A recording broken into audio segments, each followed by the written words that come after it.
When Emily told me she needed space, I didn't argue.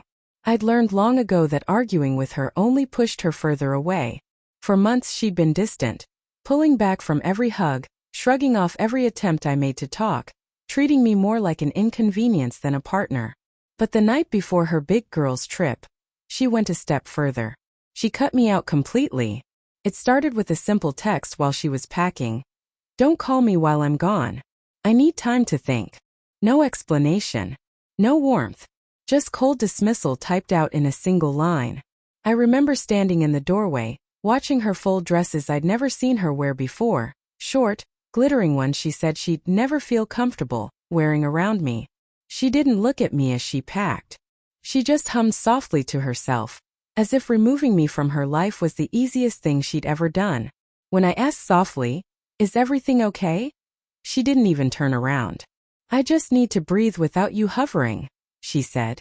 "You've been too much lately." Too much.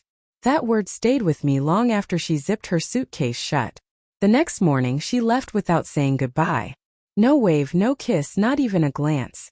Just the sound of her suitcase wheels dragging across the hallway floor.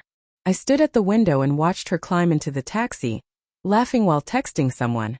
Someone who clearly mattered more than I did. I waited for the usual pit in my stomach, the panic, the helplessness. But something different happened. Something shifted inside me, quietly but powerfully. Maybe it was the finality in her tone. Maybe it was the months of being treated like a placeholder. Maybe it was the realization that she didn't fear losing me at all. For the first time, instead of clinging, I let go. And as soon as her taxi turned the corner, something clicked. I understood that she had already cut me out long before this trip. This moment, it was just the first time she said it out loud. So I made a decision, one that would change everything. If she wanted a life without me, she would get exactly that. Not in anger. Not in revenge. But in a way she would never expect. By the time she came back, I wouldn't just be gone. I would be impossible to find. I didn't act impulsively. This wasn't about making her jealous or proving a point. It was about reclaiming my life and making sure she understood, without a single word, that I was no longer available for manipulation. I started quietly removing traces of myself from our shared spaces. Small things at first. Personal photos, mementos, gifts. Then the bigger things. Digital accounts, shared subscriptions, the subtle erasure of my presence in places she had come to expect me. She called a few times during the week, expecting me to answer like I always had. Each time I let it ring. No voicemail, no reply, no trace that I'd even seen her message. And every time I imagined her confusion growing.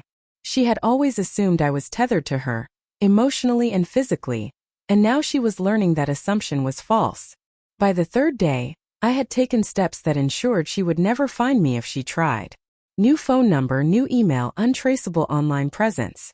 I didn't post, I didn't respond, I didn't leave a hint. I wanted her to realize that she could no longer reach me through any channel she once controlled. She had pulled the trigger first, cutting me out before leaving. Now the tables were turned.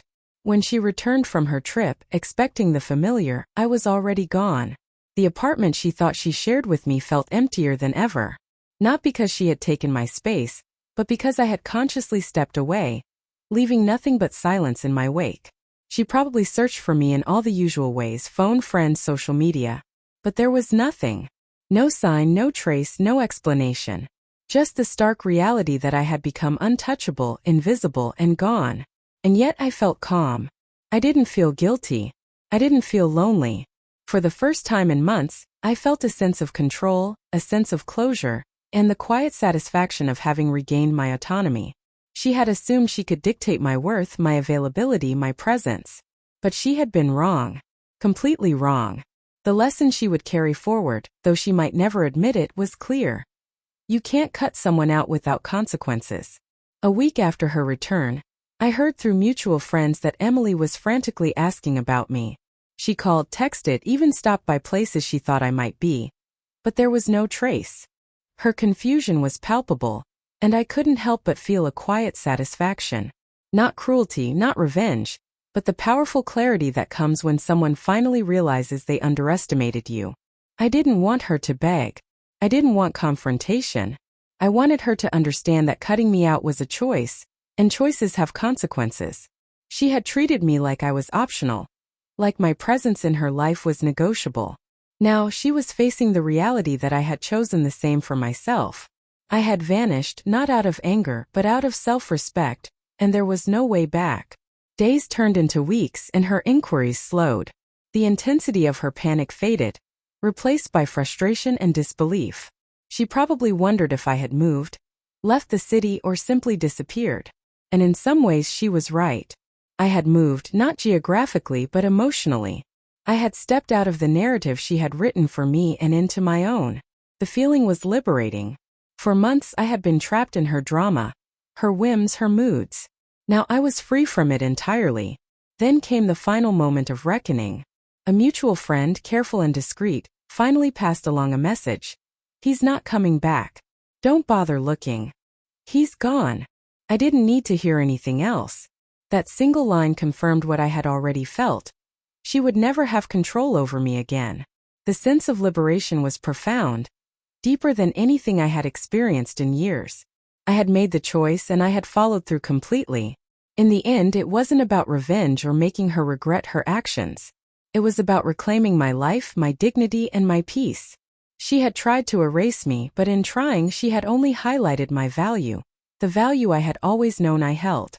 And now, completely untethered from her manipulation, I could move forward. I could rebuild, reconnect with my own priorities, and live a life where my presence mattered on my terms, not hers. She cut me out before her trip, believing she had power. But I left in a way she could never trace, never control, and never undo. For the first time in years I was truly free. And that freedom, quiet, absolute, irreversible, was all the victory I needed.